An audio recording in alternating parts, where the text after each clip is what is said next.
ব্রেকের পর বাংলার কুরুক্ষেত্রের দ্বিতীয় দফা, দমদার দ্বিতীয় দফা এবং সকাল 7টা থেকে ভোট গ্রহণ শুরু হয়ে গেছে। বিভিন্ন প্রান্তের দিকে আমরা নজর রেখেছি। 7 জেলার 142 আসনে ভোট গ্রহণ চলছে এবং আমরা যদি 142 আসনের দিকে একটু নজর রাখি তাহলে কেমন ছিল 2021-এ ফলাফল, কেমন ছিল 2024-এ, একটু নজর রাখার চেষ্টা করব। 2021-এর দিকে যদি নজর রাখি তাহলে 123 আসনে তৃণমূল জিতেছিল, বিজেপির কাছে ছিল 18টি আসন এবং আইএসএফ খাতা খুলেছিল একটিতে। আর 2024-এর লোকসভার নিরিখে যদি আমরা নজর রাখি বিধানসভা বাড়ি, তাহলে সেখানে দেখা যাবে যে 115টি আসন ছিল তৃণমূলের এবং সেখানে 27টি আসন ছিল বিজেপির।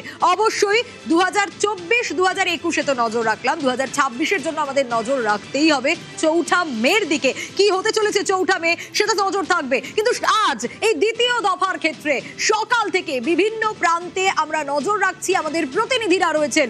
প্রথম দফা আমরা দেখেছিলাম মোটের ওপর শান্তিপূর্ণ। দ্বিতীয় দফার ভোটের ক্ষেত্রে এই 7 জেলায় 142 আসনে 41,001টা বুথ রয়েছে। এই 41,001টা বুথ এবং সকাল থেকে বিভিন্ন প্রান্তে ভোটারদের লম্বা লাইন।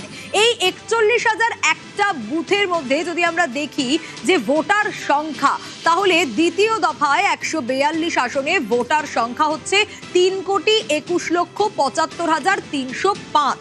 যদি পুরুষ ভোটারের দিকে নজর রাখি তাহলে 1,64,35,627।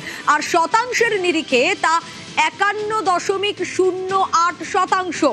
অন্যদিকে মহিলা ভোটার 1,57,37,418 শতাংশে, যা 48.91%। এবং নতুন ভোটার যারা খুব ইম্পর্টেন্ট এবার, সেই সংখ্যাটা 4,12,668, 1.28%। এবং অবশ্যই নজর রাখতে